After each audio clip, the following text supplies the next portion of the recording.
My son grabbed my wrist so tight it hurt. I looked down at his hand, small, shaking, fingers pressed into my skin like he was trying to hold something in place. And for a second, I thought he was about to cry. But he didn't. He just leaned closer and said it quietly, like the words themselves were dangerous. "Mom, can we please not go home tonight? Just one night. I heard Dad planning something bad for us." I stared at him, not understanding, not yet. And that was the moment I should have listened. "My name is Avenel Lattimore, and I want to tell you about the morning I nearly lost everything, including my life, without knowing I was losing it." The clock above the microwave read 5:47 when I started packing his bag. Not because Warwick asked me to. He never asked. I just learned somewhere in the middle of our 8 years together that doing things myself was faster than waiting for a man who moved through this house like a guest who had never quite unpacked. The kitchen light above the stove was the only one on. The coffee was already brewing. 2 sugars, no cream. The way he liked it. The way I had made it, without thinking for so long that my hands did it before my mind arrived. I had been married to Warwick Pickens for 8 years. We had a son, Cassius, 10 years old, adopted, the best decision I ever made, and a home, and a life that looked from the outside exactly the way Warwick needed it to look. Solid, faithful, together. That Tuesday morning, it all still looked that way. Cassius came downstairs at 6:15. I heard him before I saw him. That soft, careful rhythm of his feet that meant he was awake but not ready. He sat at the table, wrapped both hands around his orange juice, and said nothing. I noted it. Filed it under tired. Did not press. Warwick came down at 6:30, already dressed, already on. He kissed my forehead. He smelled like the cologne I bought him 2 Christmases ago. He turned to Cassius and asked something about a school project, in the tone of a man performing a role he had not rehearsed enough. Cassius answered in one word. Warwick did not notice. Or he did, and moved past it. After 8 years, I still could not tell which. If you are watching this and you know exactly what I mean by that, drop your location in the comments. I want to know where my people are today. We loaded the car at 6:50. Warwick kept the conversation light on the drive. A work story I did not track. Something about the weather. A church event next month. I made sounds of agreement. I was thinking about dry cleaning. At the departure entrance, he checked his bags and turned to hold me. Same duration as always. Not longer. I watched him disappear through the glass doors and felt nothing particular. On the drive back, I passed the pharmacy where I collected my prescription every 3rd Thursday. The sight of it nudged something loose. A dinner table 8 years ago. Me telling Warwick plainly that I could not carry a pregnancy. Ever. His face. The long moment before the sincerity settled into it. A half second I had noticed and filed away and never once reopened. I left it closed and kept driving. 12 minutes from the airport, Cassius said my name. Very quietly. He was looking straight ahead. His voice was careful. The way a child speaks when they have been rehearsing something. "Mom, can we please stay away from home tonight? Just one night." I heard Dad planning something bad for us. I almost smiled. I thought it was anxiety. I thought the tension in our house had finally found a shape inside him that was too big to hold quietly. I asked him what he meant. He told me in pieces, "Tomorrow night, make sure nobody is inside first." And his own name said in a way he could not fully explain. Something shifted in my chest that I could not name. I told him we would go to his grandmother's. I said it like a treat. He looked back out the window. His hands were folded tight in his lap. I turned the radio up. I told myself he was 10 years old. I almost convinced myself. I would talk to him about it properly tomorrow. Tomorrow. Cassius fell asleep on my mother's couch at 8:13. I know the exact time because I was watching him. The way his breathing slowed, the way his grip on the throw pillow loosened. And I remember thinking that a child who falls asleep that quickly in a strange place is either completely safe or completely exhausted. With Cassius, it was always both. I sat across the room and let my mind go somewhere I had not visited in a while. The first time I truly saw Warwick Pickens was at a church conference 7 years before that night. He was on a young professionals panel and he asked a question so sharp the entire room turned toward him. Not loud, not aggressive, just precise enough that people leaned in without realizing they had. I remember watching him from the second row, noticing how still he was, how deliberate. I remember thinking, that man pays attention. I was half right. Warwick paid attention to everything that was useful to him. Everything else he let pass without a second glance. He pursued me with what felt like devotion. Looking back, I understand it was strategy, consistent, patient, precisely calibrated. There was a rhythm to it, a call at the right time, a visit that never overstayed. Small things, remembered and repeated, back at you in a way that makes you feel seen. He charmed my mother, Odessa, in a way that still embarrasses me now. Remembered her birthday. Brought the right things when he visited. Asked about her health in a tone that made her pause before answering. She told me once, that man knows how to show up. She meant it as a compliment. She was not wrong about the showing up. She was wrong about why. Before the wedding, I sat across from him at dinner and told him the truth. I could not carry a pregnancy. Had known since I was 23. Premature ovarian insufficiency. The doctor had been kind but direct, and I had learned to be the same. I told Warwick he deserved to know before we made anything permanent. He did not answer immediately. He picked up his glass, set it back down, looked at me for a long moment. Then he said it did not matter. Said it while holding eye contact, steady and warm. And I had spent my whole life learning to read sincerity in people's faces. I misread his completely. What I did not see, what I registered for half a second, and then dismissed, was not grief, not acceptance. It was calculation, the quiet, unhurried kind. He had just received a piece of information, and he was already deciding what to do with it. He would spend the next several years figuring that out. The first year of marriage felt like partnership. The second felt like management. By the third, I had developed small adjustments I never named. Conversations I steered away from. Moods I worked around. Silences I filled before they could grow into something worse. Once, about 2 years in, I asked him directly if something was wrong. Nothing, he said. You think too much. He smiled when he said it. I apologized. That was how those moments ended. I told myself all marriages required navigation. I was not wrong about that. I was wrong about what I was navigating around. Warwick grew up in a household where reputation was the closest thing to scripture. His father a deacon, his mother running women's ministry for 14 years. He learned early that if you were seen doing the right things consistently enough, nobody looked too closely at what was actually happening. He did not practice goodness. He performed it. There is a distance between those two things wide enough to hide a body. When I pushed for the adoption, he agreed because refusing required an explanation that would have exposed him. A man who would not adopt a child in need when his wife could not conceive. In our community, that man had something wrong with him. Warwick could not afford that.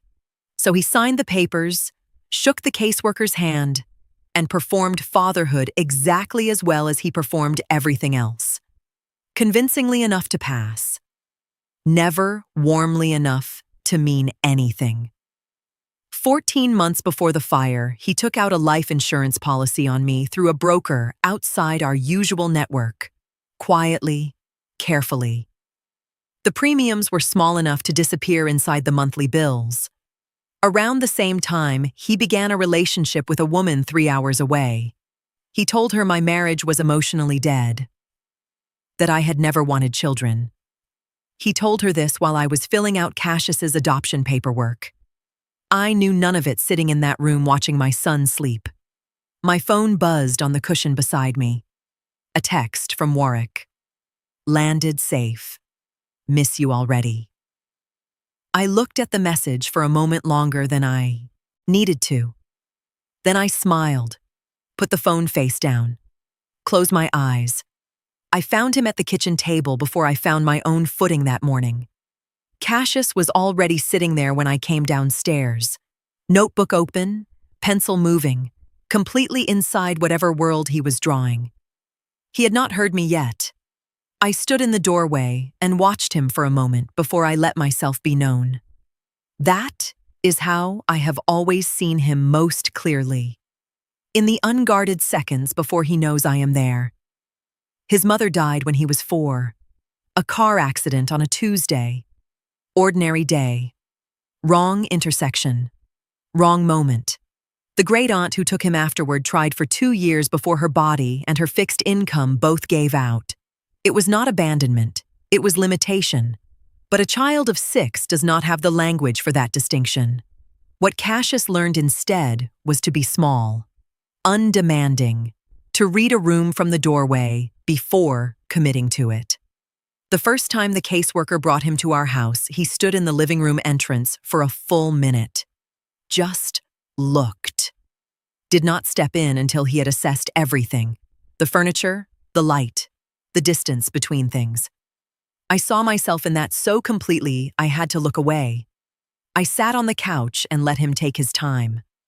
I did not rush him, and I did not perform warmth, and I think that was the thing that finally made him step inside. Our bond did not arrive in one moment. It built in small ones. The morning he had a nightmare, and I sat on the floor of his room, not on the bed, not hovering, just present on the floor, until his breathing evened out. The afternoon, he waited 2 days to show me a failing grade because he expected punishment, and I took him for ice cream instead and told him we would fix it together. The first time he called me Mom, he said it so quietly I almost missed it. I pretended I had not heard so he would not feel watched. I walked to the kitchen and stood at the sink with my eyes closed for a long moment. Warwick never yelled at him. Never once. What he did was quieter and in some ways worse. He treated Cassius like furniture, present, occasionally inconvenient, not something you spoke to directly unless necessary. Surface questions about school, attendance at events when I insisted. From a distance, it looked like a reserved father. Cassius was not fooled for a single day. He cataloged every slight the way children catalog things they cannot yet name. Carefully, completely, without showing his hand. The day before the airport drop-off, Cassius had forgotten his tablet at home. I had dropped him to go back and get it while I ran a quick errand nearby. He moved through the house the way he always moved, quietly, not sneaking.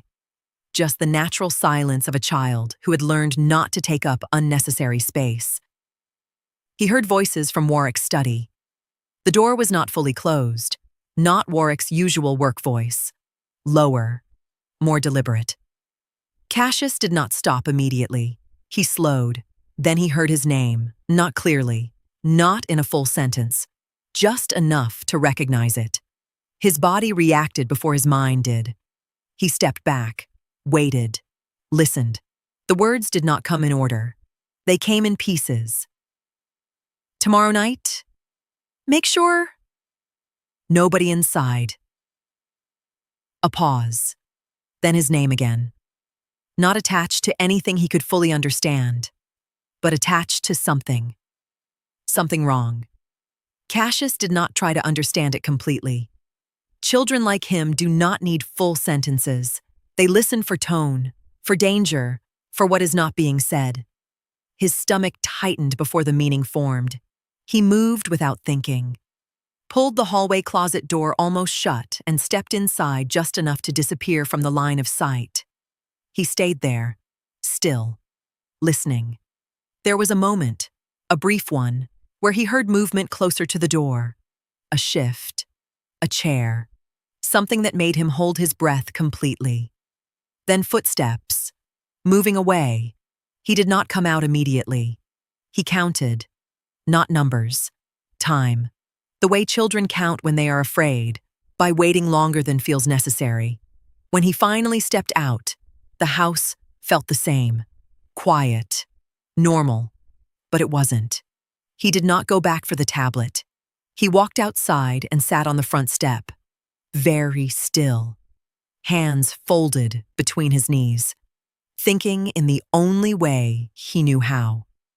Not about what it meant, but about what it felt like. Wrong. He stayed there for a long time, long enough for the feeling to settle into something he could carry. He decided to wait until Warwick was gone. Something in him, the same instinct that stood in doorways before entering rooms, understood that saying it too soon inside that house was dangerous. I finished my coffee and told him we should head home. He looked up from his notebook. Something moved across his face that was not quite fear and not quite relief. He closed the notebook carefully and stood without a word. I noticed. I was already reaching for my keys. The morning looked the way mornings do when nothing is supposed to go wrong. Blue sky, light traffic. Cassius had his window down slightly, and I could hear the wind moving through the gap. I was thinking about dinner, whether I had enough in the refrigerator or whether I needed to stop on the way back. Ordinary thoughts. The kind that fill your mind when you believe you are returning to an ordinary life. I took the turn toward our street out of habit. I never made it all the way in. The first thing I saw was the barricade. Not dramatic. Just a police cruiser angled across the entrance, lights still turning slowly, even though whatever urgency had brought them there had already passed. Behind it, further down, I could see the tops of emergency vehicles, red and white, cutting through the quiet of a Tuesday morning. There were people standing in small clusters on the sidewalk, not moving much, just watching. I slowed without thinking. My hands tightened on the wheel. From where I sat, I could not see the house directly. Only the street, the vehicles, the stillness that settles after something has already happened. Cassius leaned forward slightly in his seat. "Mom." He did not finish the sentence. I did not answer him. I eased the car forward just enough to see past the police cruiser. Not close, not enough to draw attention, just enough to confirm what my body had already understood before my mind caught up. There was smoke damage further down the block. Dark, wrong, permanent. I stopped breathing for a second. Something inside me, something older than thought, older than logic, tightened and held. Do not go closer. It was not fear. It was not panic. It was instruction. I reached for my phone. My fingers hovered over the screen. Emergency, call. The simplest, most obvious thing in the world. I pressed it. It rang once. And then I ended the call. Not because I did not need help, because something in me understood, with a clarity that arrived all at once, that whatever had happened on that street had been planned with the assumption that we were inside that house. If I stepped into that scene too quickly without understanding who knew what and when, I would be walking into something unfinished. I lowered the phone slowly. I pulled my foot off the brake.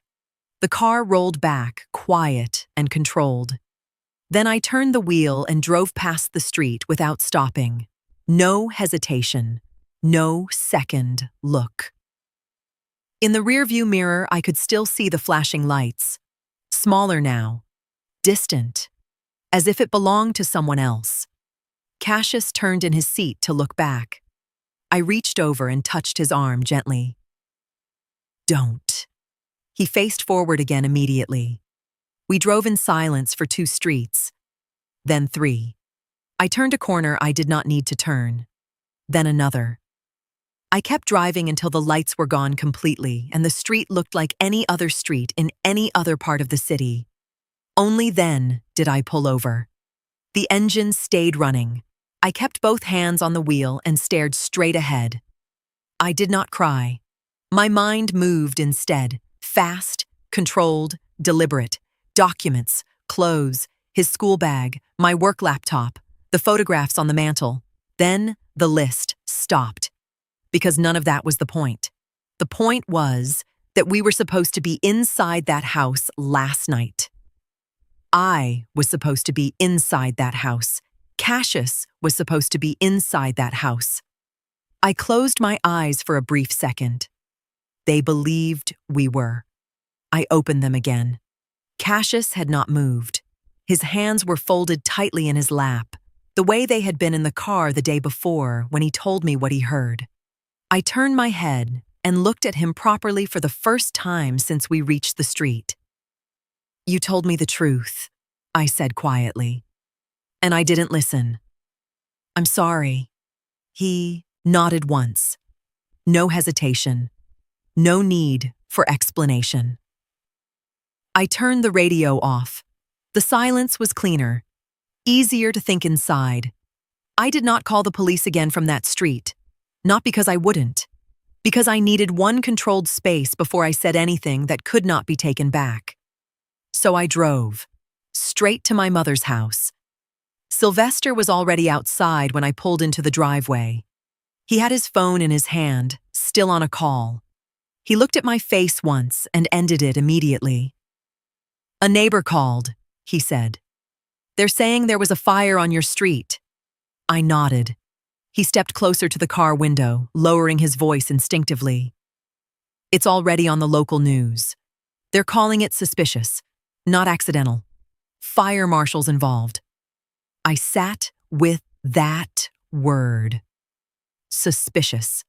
It meant someone had already seen what I had not needed to get close enough to confirm. It meant this was not a mistake. It meant something had been done. I turned the engine off. For a second, neither of us moved. Then I opened the door. We went inside. My mother took one look at my face and cleared the kitchen. No explanation, no questions at the door. She simply looked at me the way mothers look when they already know something is wrong and have been waiting for confirmation. And she turned to whoever was nearby and said, "Give us the room." Just the 2 of us at that table. A cup of tea she made that neither of us touched. I told her everything in order. Cassius's warning in the car. Staying the night. The drive back that morning. Turning toward our street out of habit. The police cruiser blocking the entrance. The emergency vehicles further down. The people standing in clusters watching something that had already happened. I told her I didn't get close. I told her I didn't need to. I told her what my body understood before my mind did, that something had been done to that house. What Sylvester had told me about the fire classification filled in the rest. My mother, Odessa Lattimore, is not a woman who interrupts. She is also not a woman who sits quietly through difficult things by nature. She has opinions, and she voices them, and she has never once in my life pretended otherwise.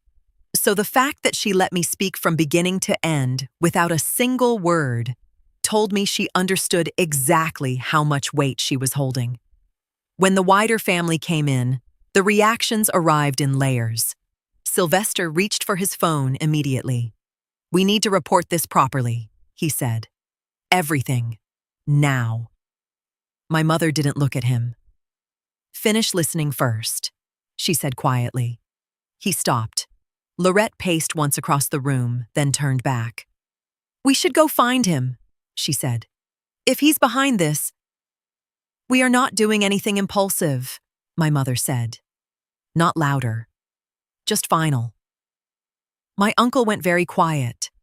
The kind of quiet that is more frightening than any raised voice because it means someone has already moved past the emotion and into something else entirely. And then my cousin said what someone always says in moments like that. Are we sure? Maybe it was electrical. These things happen. The room shifted. Not dramatically, just enough to register that not everyone was standing in the same place yet. My mother did not respond to that. She kept her eyes on me. Do you have your ID? She asked. Do you have access to money? Not. Are you all right? Not. I cannot believe this. Practical questions. The questions of a woman who has been quietly preparing for worst cases her entire life. I nodded. Yes. Sylvester stepped out of the room then, already dialing. Not the police directly. I could hear the difference in his voice. Controlled. Measured. He was calling someone who knew how to handle something like this properly. Then Lorette said, I never trusted him. I stayed quiet because you loved him and I didn't want to be the reason you couldn't. I had survived the drive. I had driven away without braking. That sentence broke me. Not loudly. There was no loudness in it. Just very quiet, crying at a kitchen table while my family sat around me and nobody tried to rush me through it. Cassius was in the next room. Everyone knew he could hear. My uncle stood up without a word, went and sat beside him, and put on whatever Cassius wanted to watch. He didn't explain anything. He didn't ask questions. He just sat there. That was the most important thing anyone did that afternoon. By the time Sylvester came back in, his voice had settled into something firm. I've got a lawyer, he said. We're not making any statements yet. Not until we understand what's already been reported. That was how it started. The lawyer called within the hour. Direct. No wasted words. The house fire had already been logged as suspicious. A missing occupant report was being prepared. My name was going to enter that system within hours, if it hadn't already. I need to know one thing, the lawyer said. Are you safe right now? Yes. Good. Then you stay exactly where you are and you do not contact law enforcement directly yet. I will make that contact for you. There was a pause. Then, if your husband believes you were inside that house, we do not correct that assumption prematurely. We let the investigation move forward without interference. I understood immediately. This was no longer just survival. This was positioning. The lawyer contacted the detective assigned to the fire through proper channels that same evening. Not speculation. Not theory. Confirmation. I was alive. I was represented. I would present myself when advised. That one call did two things at once. It protected my family from any accusation of obstruction. And it kept Warwick completely in the dark. My phone had been at my mother's house since the morning of the airport drop-off. It stayed there, powered off. Sylvester got me a prepaid. By that night, my name was already online. I sat at the dining table and watched it happen in real time. House fire under investigation. One occupant unaccounted for. Then name, age, address. I read it without reacting. Missing. Not confirmed. Not yet. I noted the difference and kept reading. 4 days later, the doorbell rang. Sylvester opened it. Warwick was standing there in a pressed suit, eyes carrying the specific redness of a man who had been performing grief long enough that it was beginning to feel real to him. He had already spoken to police once. I could hear it in the way he answered Sylvester's first question. Measured. Careful. Nothing volunteered beyond what had already been said. Sylvester let him in. An active decision, not a passive one. Every word out of Warwick's mouth in that living room was evidence. He sat. He accepted water my mother brought without warmth. He did not notice. He spoke about what a wonderful woman I was. Past tense. My mother noticed immediately. He stayed 20 minutes. Embraced her at the door. told Sylvester to call if they needed anything. I was in the back bedroom the entire time. I heard his voice through the wall. Not the words, the tone, the performance of measured sorrow. I sat on the edge of the bed with my hands in my lap and listened to the man who tried to erase me, consoling my family 12 feet away. Cassius was in the back room with my uncle. The television volume was up. He never appeared. Warwick never knew he was there. After the door closed, nobody spoke for a moment. Then my uncle said quietly, "That man ironed his shirt before he came to tell us his wife was missing." Nobody laughed, but something in that room became permanent. Sylvester appeared in my doorway a few minutes later. He looked at me without speaking first. Then, "The detective working the fire called earlier," he said, "before Warwick showed up. They're already asking questions. They want to speak with anyone who had recent contact with you." I stood up slowly. "Good," I said. That means they're already looking at him. The hardest part was not hiding. The hardest part was staying hidden when every instinct I had was pulling me toward a phone, toward a voice, toward anyone who knew me, a co-worker, a church friend, my neighbor across the street, just to say I am alive. And I need you to know that. That urge was constant. I learned to sit inside it without moving. My phone stayed powered off in a drawer at my mother's house. I retrieved it once, long enough to write down the numbers I needed. Then Sylvester locked it away again, and I did not ask for it back. Not because I couldn't use it, because I wasn't allowed to use it yet. That distinction mattered. The detective assigned to the fire knew I was alive within hours of my arrival at my mother's house. The lawyer made sure of that. My name had already entered the system as a missing occupant. Correcting that publicly would have changed the direction of the investigation too early, so the correction was made quietly.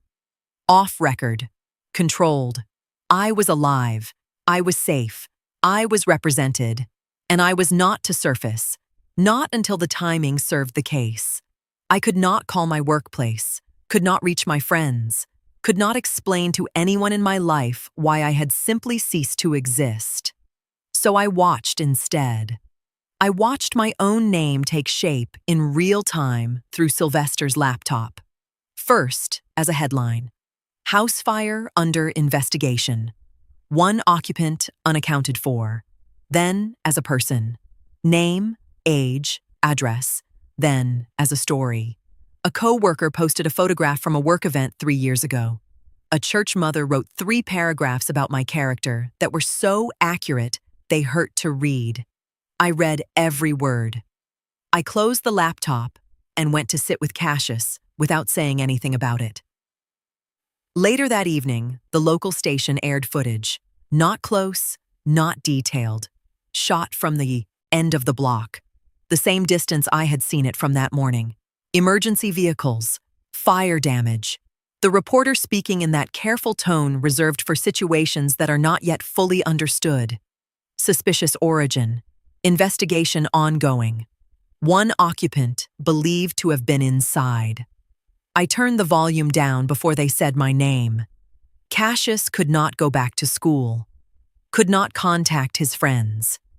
He was 10 years old and had been stripped of every familiar thing, and he handled it the way he handled everything, with a composure that worried me more than tears ever could. I built routines to give our days a shape, a reading hour, a drawing hour, early morning walks before the neighborhood fully woke up. One morning on our walk, he asked me quietly if we were safe. I told him yes. He nodded and did not ask again. I understood that he was not entirely convinced. Neither was I. But we were both choosing to function inside the uncertainty rather than be swallowed by it. And that choice, made silently, together, every single day, was its own kind of strength. By the 3rd day, the calls had started reaching my mother's house, not directly for me, for her. people checking in, asking if she had heard anything, asking if there was any update, the kind of concern that moves quickly through communities when something feels wrong, but not yet confirmed. She answered carefully. "We're waiting on information." Nothing more. Nothing that could place me anywhere. Late at night, I replayed things. Not the house. I had not seen enough for that to anchor itself clearly. Conversations I had filed away. Moments I had dismissed. The small signs that made a different kind of sense now. I gave myself exactly enough time to see them clearly. And then I stopped. Not because the self-examination was wrong, but because every minute I spent looking backward was a minute I was not spending on what came next. I could not afford the past. Not yet. The private investigator Sylvester retained through the lawyer surfaced the insurance policy in the first week. He brought the documentation to the kitchen table without preamble. I looked at the date the policy was opened. 14 months before the fire. I sat with that number and counted backward. 14 months ago, I had been in the hardest push of the adoption process, paperwork, follow-up calls, the final home assessment. I had been fighting every single day to bring Cassius home. Warwick had been sitting across from me at dinner, at church, in our bed. And he had been quietly, carefully, taking out a policy on my life. He knew I could not carry a pregnancy. He agreed to the adoption because refusing would have exposed what he actually was. And then he began building a plan to remove me. Because the child I had fought for, the family I had built from nothing, did not fit the future he was already constructing somewhere else. He had taken the most private truth about my body and turned it into a lie he told another woman to make himself sympathetic. I put the document down on the table. I did not cry.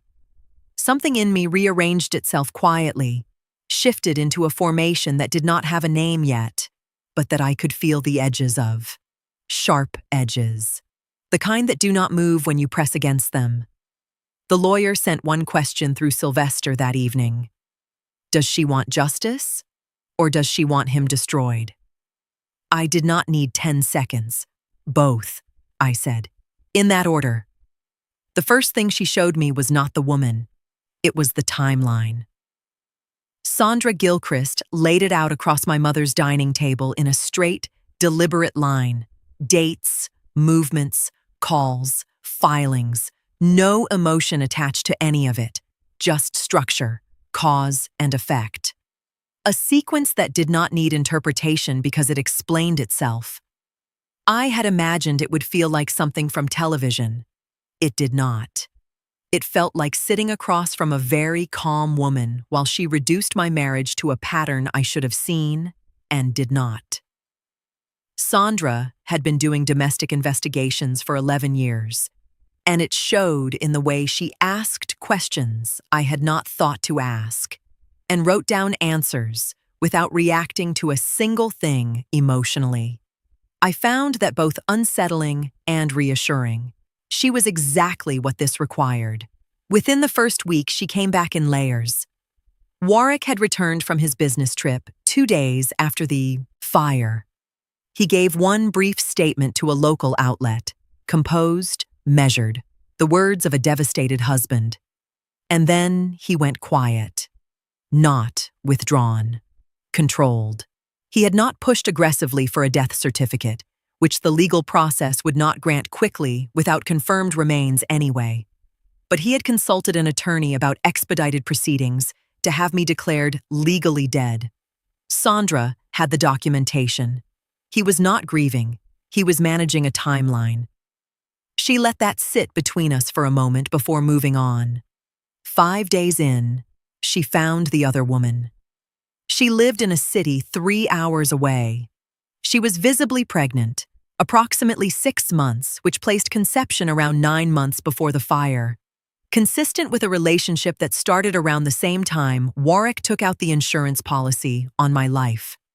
Sandra slid the photographs across the table without comment. Public places. Daylight. No attempt to hide. I looked at them for a long time.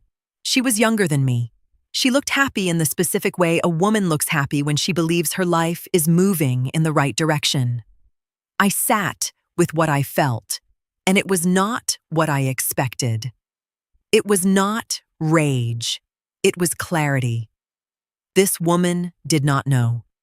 Whatever she believed about the man she was carrying a child for, she did not know what had been done to make space for her. That distinction mattered to me. I filed it and kept reading. The third finding came in a single page: phone records, repeated contact between Warwick and a number tracing to a man with a minor criminal record. The calls clustered tightly in the 2 weeks before the fire: short, frequent, purposeful. They stopped completely the day of. Not proof on its own, but not random either. A shape. A very deliberate shape. Sandra tapped the page once, not for emphasis, but to mark the transition. Then she closed the folder halfway. "There is one more thing," she said. "The contact, the man who connected your husband to the people who set the fire. We identified him." She said the name. I recognized it before she finished. Fenwick Darville, Deacon's nephew. Always had an encouraging word at Sunday service. Shook my hand at the door after worship more times than I could count. And the man who had slowed his car on our street that Tuesday morning while I was loading the trunk for the airport. He had lifted 2 fingers from the steering wheel. I had looked up, registered him as a neighbor passing by, and gone back to what I was doing. He was not passing by. He was confirming that Warwick was leaving, that the house was operating on schedule, that the plan could move forward. I had looked directly at him and seen nothing because I had no reason to see anything. He had been sitting in the same pews as me for years, close enough to watch everything, positioned perfectly to help take it all apart. I sat with that for a long moment. I did not speak. Sandra did not rush me. She opened the folder again only when I looked back up. "There is something else," she said. Her voice did not change. "About the 2 men who actually set the fire." A pause. "One of them has not slept properly since that night. He has been asking around quietly about whether there is any way to make something right without going to prison." She looked at me steadily. "He does not know you are alive, but his conscience has found a door, and it is slightly open." By the 6th week, I had stopped flinching when I saw my own name in the missing persons updates online. By the 8th week, I was sleeping properly again. By the 10th week, I understood something about myself that 8 years of marriage had buried so quietly I had forgotten it was there. I am exceptionally good at long-term thinking when the stakes are high enough. Warwick had benefited from that quality for years without knowing it existed. He was about to experience it differently. The transformation did not announce itself. It happened in specific moments. The morning I stopped crying in the shower and started making lists instead. The afternoon I sat with the lawyer for 3 hours, going through the evidence architecture, and realized I was asking sharper questions at the end of the meeting than at the beginning. The evening I told Lorette, who had been sitting with me most nights absorbing whatever needed to come out, that I did not need to talk about the marriage anymore, that I had finished grieving it. She looked at me carefully and said nothing. That silence was the most respectful thing anyone gave me in those 3 months. It was not a clean shift. There was one night, somewhere in the middle of the 2nd month, when I picked up the prepaid phone and dialed his number. I do not remember deciding to do it. My body moved before my thinking did. The call connected. It rang once, twice. I ended it before the 3rd. I sat there with the phone in my hand for a long time after that. Not shaking, not crying, just very aware of how close I had come to undoing everything we were building. I did not pick the phone up like that again. The lawyer advised that Cassius's account needed to go through a formal forensic interview, conducted at a child advocacy center, recorded by trained professionals, entered as evidence rather than live courtroom testimony. It would protect him from cross-examination while preserving every word he heard in that hallway. I did not coach him. I sat with him on the back porch one evening and told him what the process would look like. He asked if the people in the room would be kind. I told him yes. He asked if it would be over quickly. I told him it would take exactly as long as he needed, and not 1 minute more. He nodded and opened his notebook and drew for the rest of the evening. I watched him and thought about what it costs a child to carry something that heavy for that long, and said nothing because some things are honored better in silence than in words. Sandra's weekly updates mapped Warwick's new life with a precision that told me he was not expecting any complications. He had relocated to the other city under the cover of a quiet, internal job transfer, joined a church within his first 2 weeks, established himself with the speed of a man who knows exactly which behaviors purchase trust in religious communities. He introduced the other woman as his partner. He was rebuilding the same architecture in a new city with a new person, and doing it with the patience of someone who believed the hard part was already behind him. He had not filed for a death certificate. The waiting period had not elapsed, but his lawyer was working on the expedited declaration process. He was managing time the way he managed everything else, carefully, from behind the appearance of a grieving man doing what grieving men do. Then Sandra told me about the church ceremony. Rings, vows, a full congregation, a pastor presiding. No legal documents signed. He understood the death certificate problem too well to create that exposure. He had simply performed a marriage in front of witnesses and let them believe what they were watching was real. Sandra slid a photograph across the table. Not posed. Taken from the side of the room. Warwick standing beside her, his hand resting lightly at the small of her back. Familiar. Practiced. I looked at it for a moment longer than I needed to. Then I turned it face down. That calculation, knowing exactly how to claim everything without signing anything, told me more about who Warwick Pickens actually was than anything else Sandra had documented. The cooperative witness took 4 days to respond to the indirect contact. He asked 2 questions. Was I alive? And was there a way through this that did not end his life completely? The lawyer began drafting a cooperation framework. Sandra called me that evening. He is willing to talk, she said, fully. When do you want to move forward? I did not hesitate. When we have everything, I said. Not before. I never met Ruford Holloway directly. I did not want to. What I learned about him came through Sandra, then through the lawyer, and finally through a formal written statement I read at the kitchen table alone. But I thought about him more than I expected to. This frightened man who had agreed to something he did not fully understand and had not slept properly in 3 months. There was no sympathy in that thinking. Just the cold utility of understanding exactly what he was and what he was worth to the case. He and Caswell Treadwell were reached through Fenwick Darville, who accessed them through a chain of 3 people loosely connected through the edges of church community networks. Not professionals, not careful. Just men close enough to the edges of the right circles to be useful, and far enough from consequence to believe they could step in and step out again without being seen. Ruford had staged a minor insurance incident years earlier, a small property job that never went to trial, and that history had attached itself to his name in certain circles. Fenwick found that name. Warwick's money found Fenwick. The offer that reached Ruford was larger than anything he had handled before. Large enough to quiet hesitation. Large enough to make something sound simple that was not simple at all.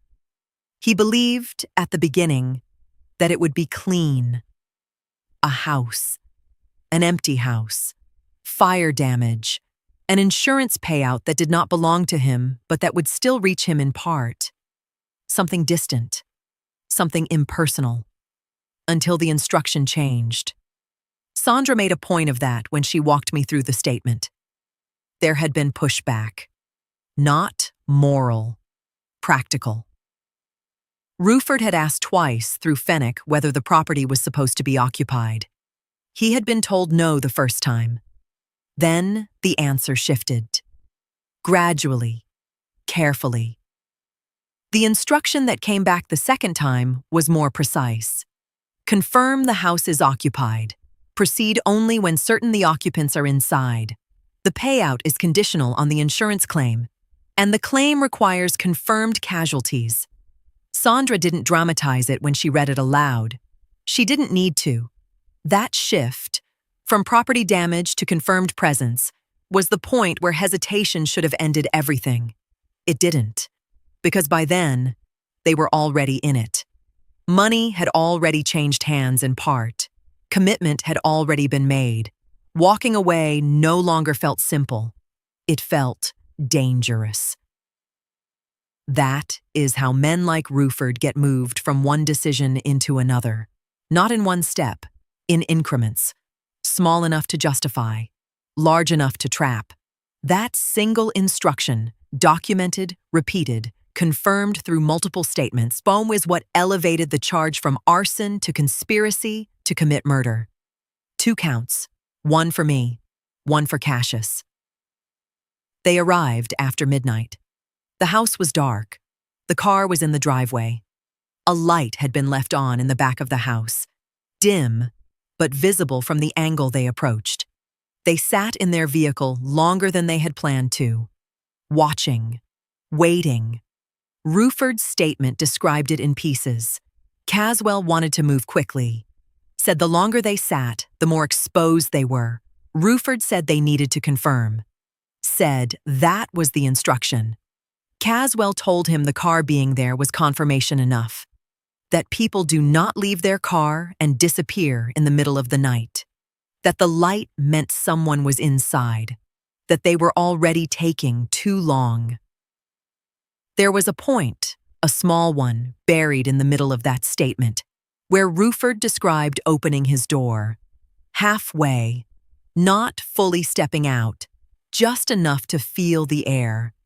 He said he stood there for 3 seconds deciding whether to walk up to the house and check. 3 seconds. Then he closed the door.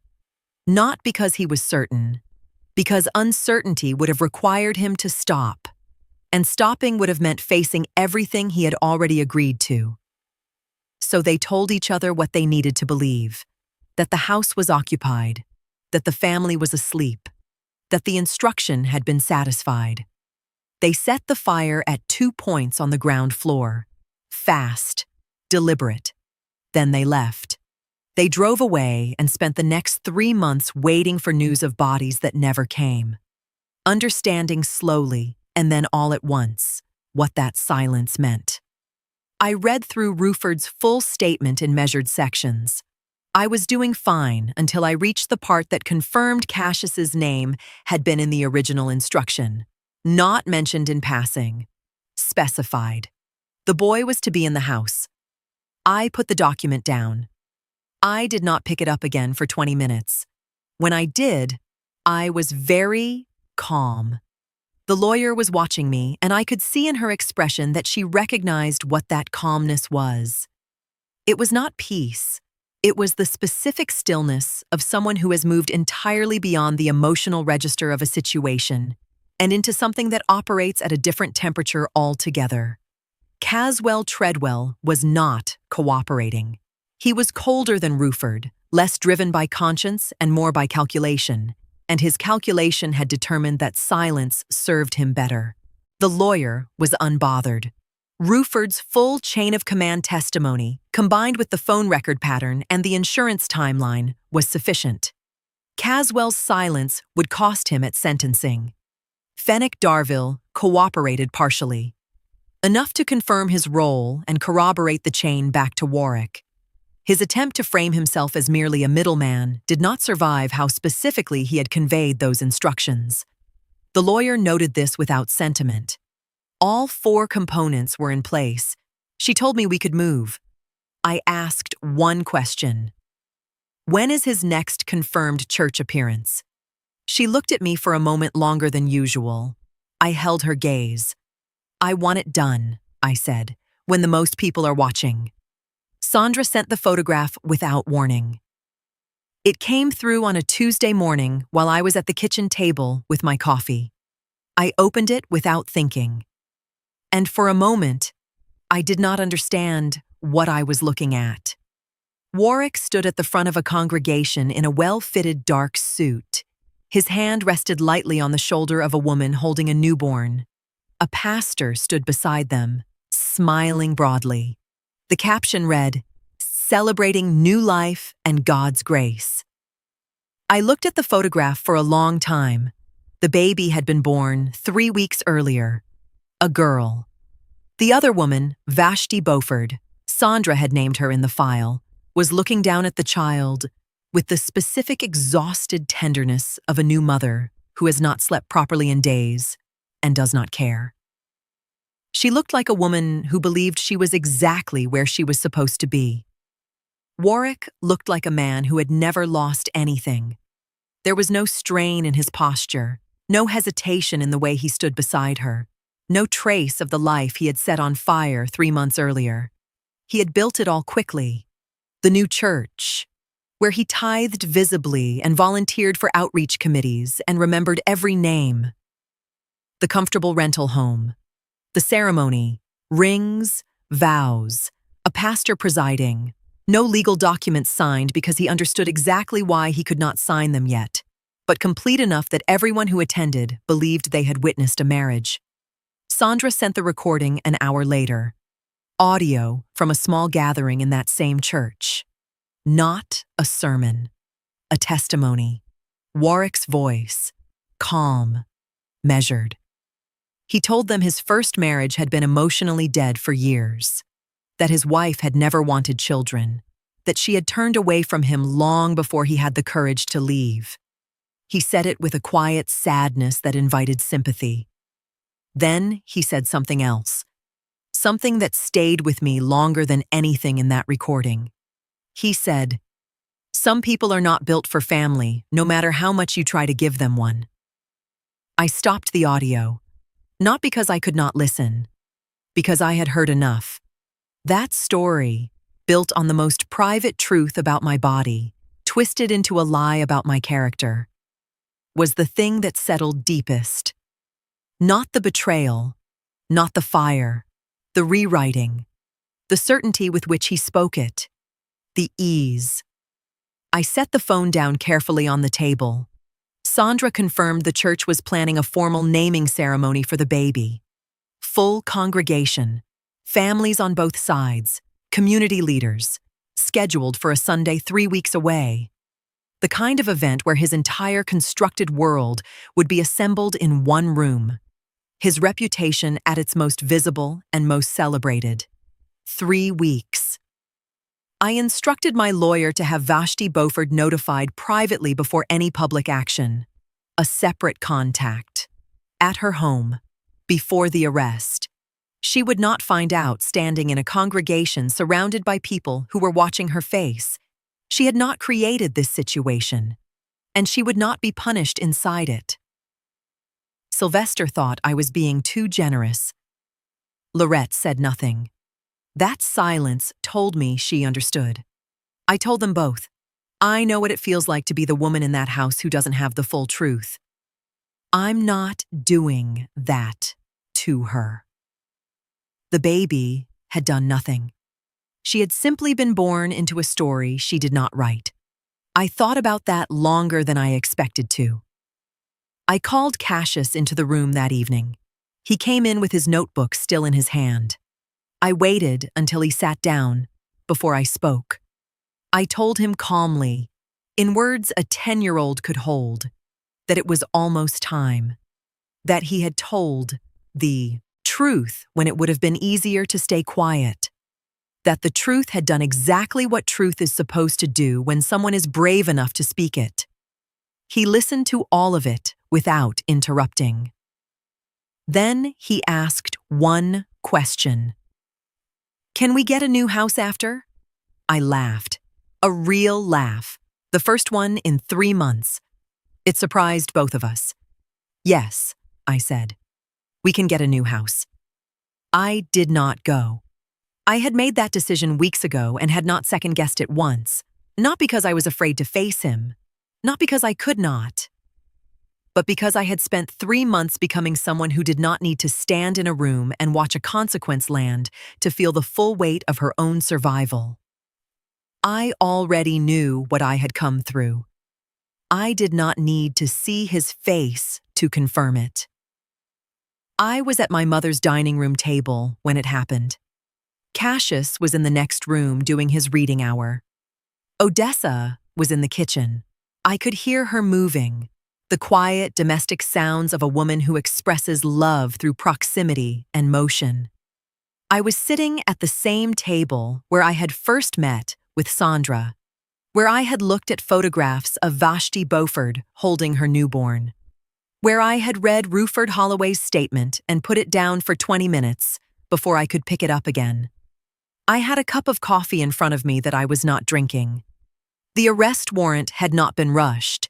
It had been built, every statement documented, every call pattern verified, every connection between Warwick, Fenwick, and the men who set the fire established cleanly enough to survive scrutiny in more than one jurisdiction.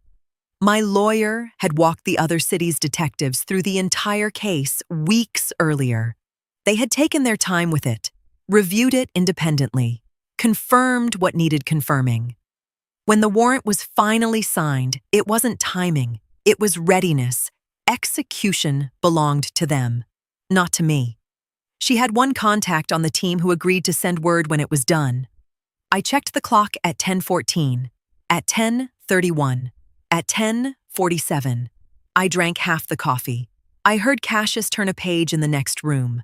I thought about the airport departure entrance 5 months ago, his hand on my forehead. The same duration as always, not longer. I had been thinking about dinner on the drive back. I had been thinking about dinner while he was already counting down to the night everything was supposed to end. 3 hours away, the naming ceremony had just concluded. The congregation was still warm with it, children moving between adult legs, cups of coffee, the particular ease of people who believe they are gathered in celebration. Warwick was there in his suit, his new life arranged carefully around him, every piece of it in place. Law enforcement had confirmed his presence earlier that morning. That was all they needed. The officers entered during the fellowship period, not to create a scene, because that was where he was. They approached him calmly, identified themselves, asked him to step outside. He went without resistance. In front of that congregation, the people who had embraced him, who had witnessed his vows, who had celebrated that baby's name that morning, he performed composure until the last possible moment. Controlled, contained, dignified. It was the last image they would ever have of him as a free man. Outside, away from the room, the charges were read. At the same time, across that city, a contact my lawyer had arranged knocked on Vashti Beauford's door. That part had been deliberate. She was home with the baby. She opened the door and received information that took apart everything she understood about her life. I was not there for that. I only knew it happened because my lawyer confirmed it did. I had made sure she would not find out standing in a room full of people watching her face. That was the only thing I could give her, and I gave it. My prepaid phone lit up on the table. 3 words from my lawyer. It is done. I read it, set the phone face down, put both hands flat on the table, and breathed, slowly, completely. The way you breathe when something that has been sitting on your chest for 3 months finally lifts. Not triumph. Something quieter than that. the specific relief of a weight being set down after so long that you had forgotten what it felt like to stand without it. Cassius appeared in the doorway. He had heard me exhale. He crossed the room, without a word, and sat down beside me at the table. Neither of us spoke for a long time. Outside the window, it was an ordinary Sunday morning. We were both still here. I watched it the way you watch a controlled demolition, knowing exactly what is coming, understanding every mechanic of it, and still being quietly surprised by how completely a structure collapses once the right supports are removed. The charges were filed as public documents. Arson, conspiracy to commit murder, 2 counts, 1 bearing my name, 1 bearing Cassius's. Insurance fraud. They surfaced simultaneously in both communities that knew Warwick Pickens, and the effect in each was immediate and irreversible. His original church moved through it in stages. First came disbelief, the particular disbelief reserved for a man who had led prayer groups, organized outreach, shaken every hand, and remembered every name.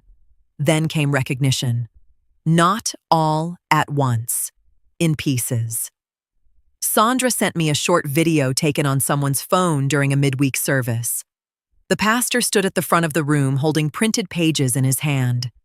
The charges. His voice was steady, but the room was not. People shifting in their seats. A woman in the second row shaking her head slowly before the pastor finished reading.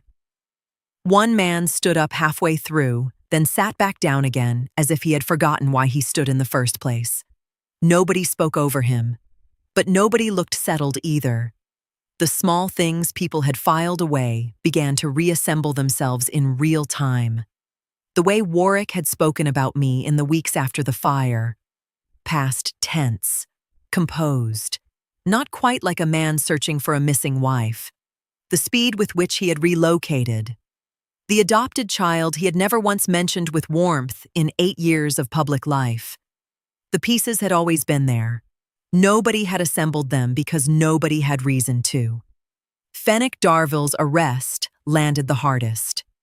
He was not a stranger in that community.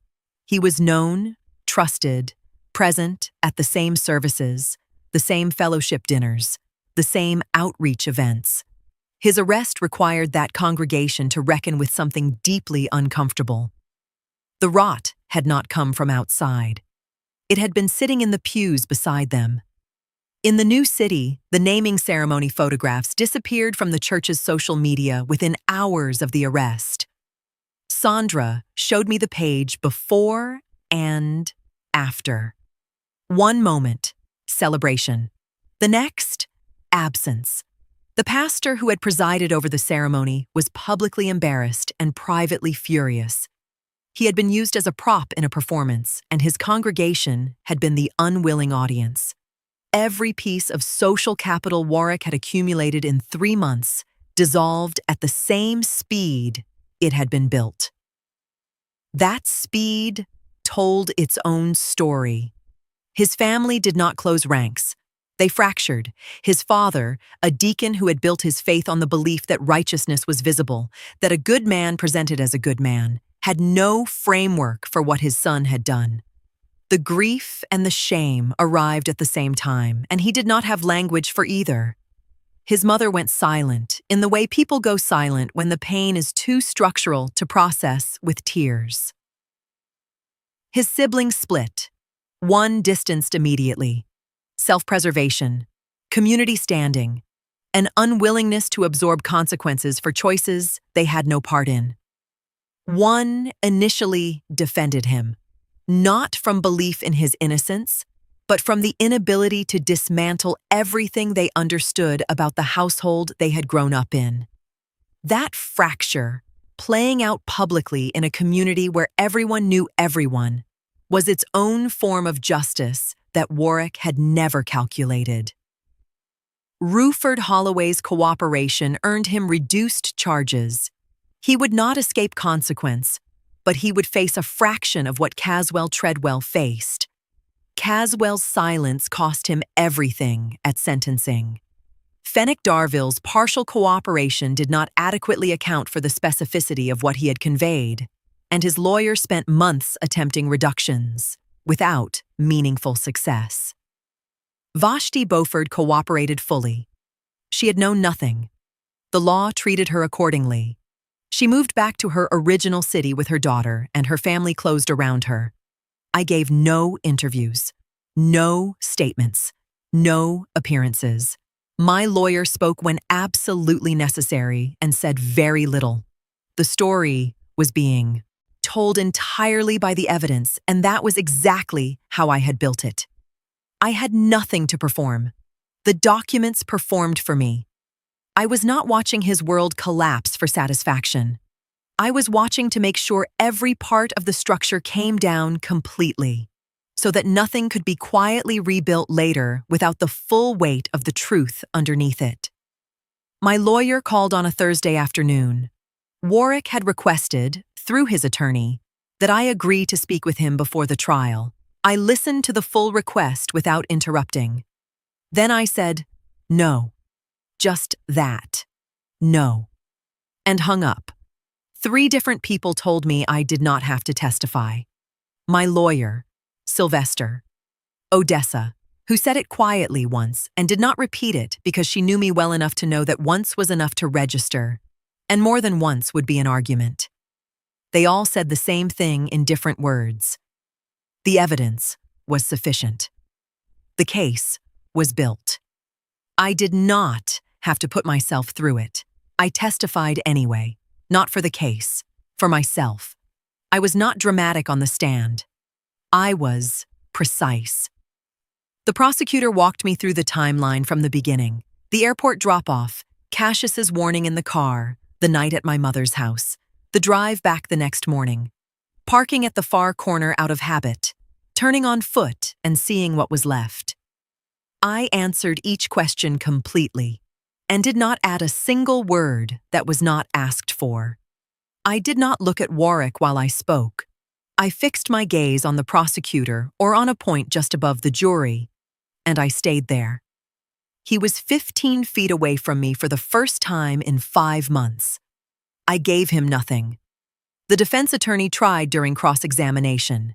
He noted my eye contact, suggested it indicated uncertainty, and asked whether I was certain of my account. I turned and looked directly at him, not at Warwick, at the attorney, and said one word. Yes. It landed in that courtroom without elaboration and without apology. He moved on. The only moment I broke form was when the prosecutor asked me to describe the moment I understood that Cassius had been specifically included as a target. I paused. One pause in the entirety of my testimony, not from grief, not from weakness, but because some truths require a full breath before they can be spoken correctly. Then I answered and continued. Several jurors would later describe that pause as the moment the case became real to them. I did not know that at the time. I was simply telling the truth at the speed it required. Cassius did not testify live. His forensic interview, recorded months earlier at the Child Advocacy Center, was entered into evidence and played on a screen for the courtroom. I had seen it already. I did not watch the screen. I watched the jury watching it. I watched their faces change.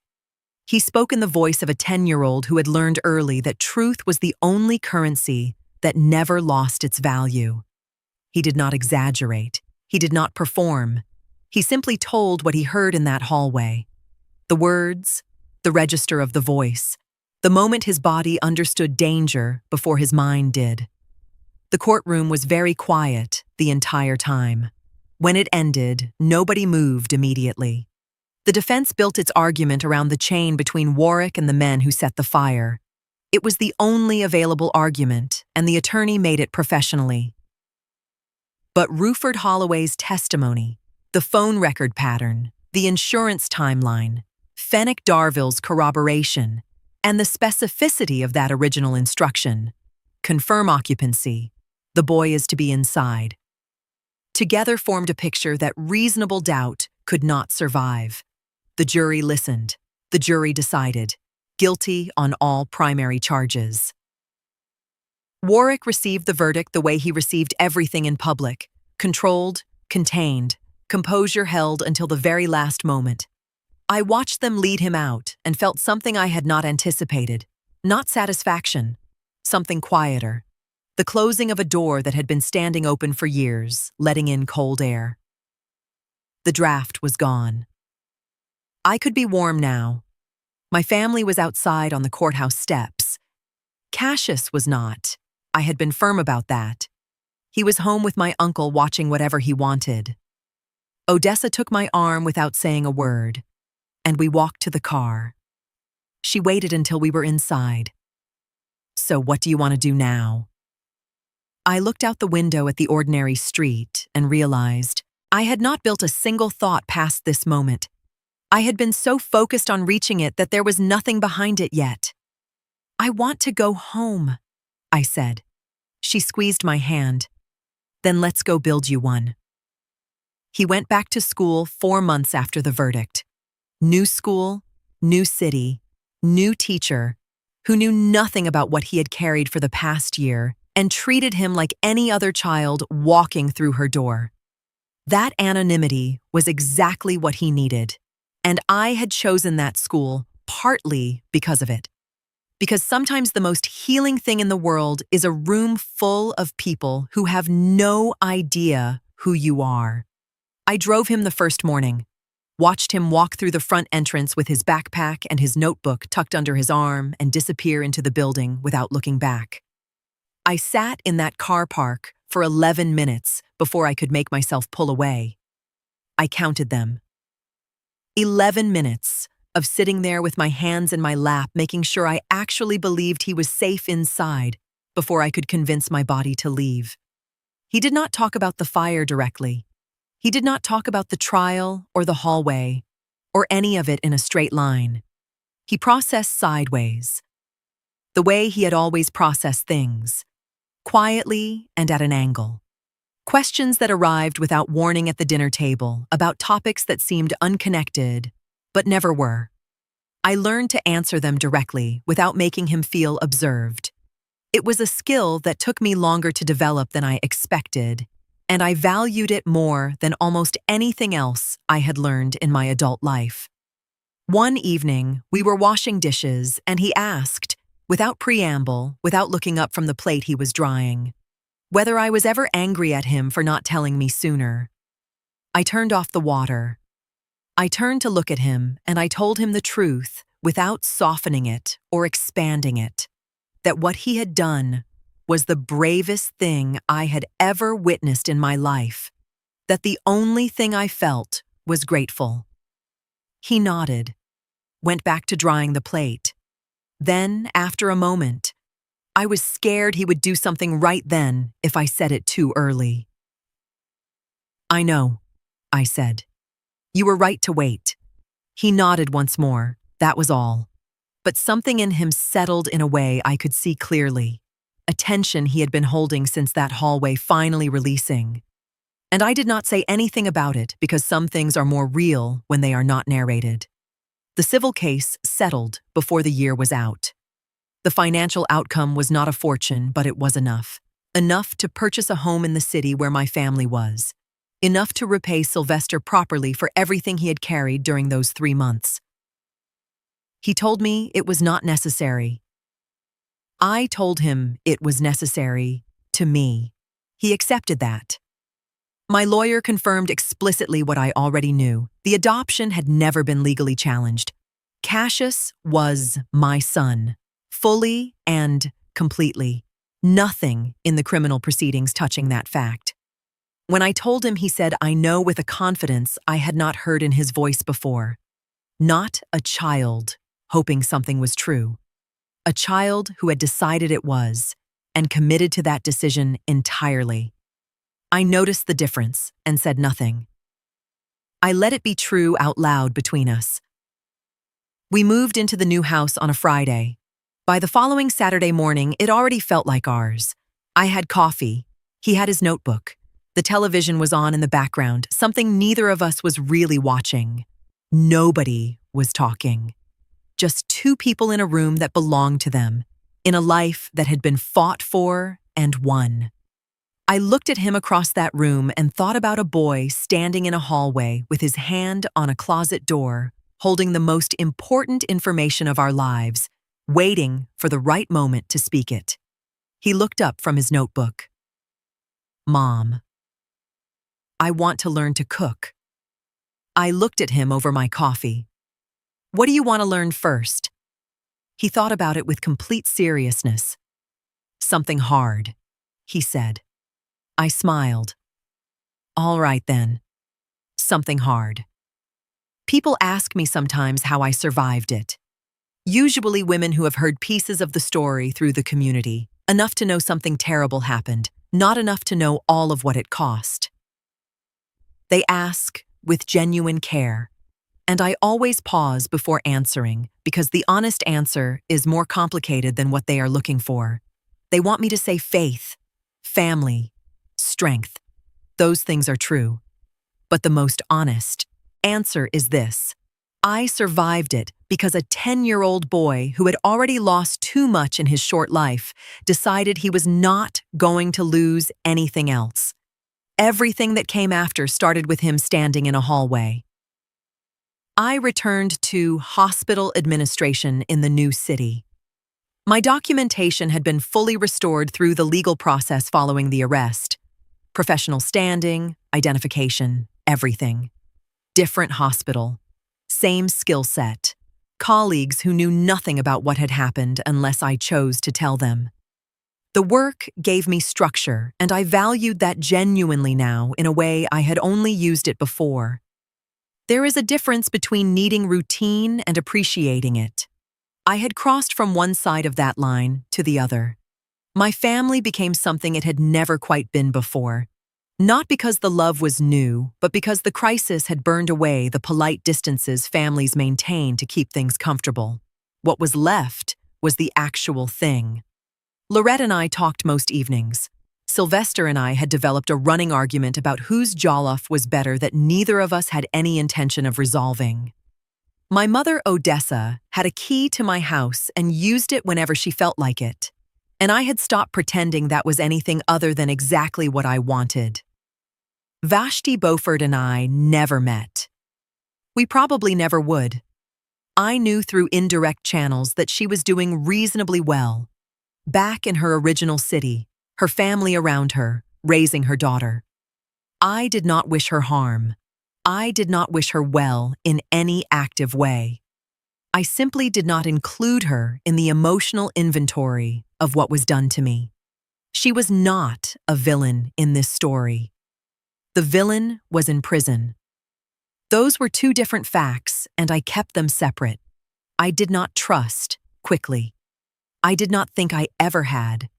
But now I understood why, and that understanding felt like information rather than damage.